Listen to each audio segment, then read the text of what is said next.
Geçinemiyoruz. Kendileri 10 milyarla geçinebiliyorlarsa biz de geçinelim. Kendi 150 milyar alıyor milletvekili mecliste. Bize 10 milyar veriyor. O da taksit taksit. Biz geçinemiyoruz. Geçinemiyoruz. Ya bütün sıkıntılar çekiyoruz ya. Eve ekmek götüremiyoruz ya. Ayıptır ya.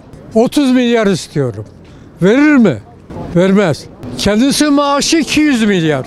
Milletvekili orada yatıyor, kalkıyor, parmak kaldırıyor, 150 milyar alıyor.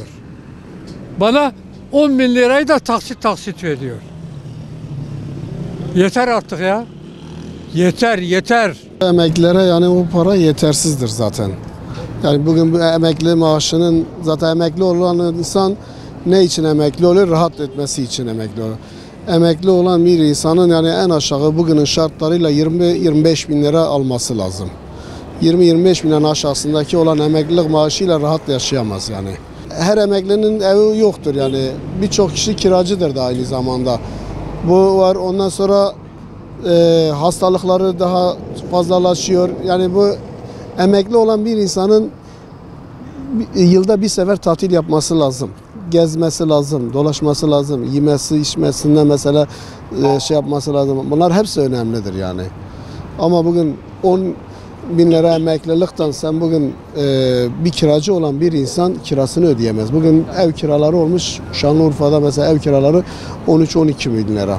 13-12 bin lira emekli maaşını aldığı zaman 10 bin liradan hangisine versin? Yani o yüzden emekliliğe yetmez. Şimdi 10 bin liranın sadece adı var. Eskide 10 bin lira 10 bin liradı. Yani eşyalar pahalı değildi. Şimdi 10 bin lira veriyorsun. Vallahi ben kendim çalışıyorum. Belediyede çalışıyorum. 17-18 bin lira alıyorum. Ben zar zor yani doğru bir meyve bir sebze çocuklarım yiyemiyor ya. Bu hal mi iş midir ya? Ya bu büyüklerimiz bir el atsınlar yeter artık yani.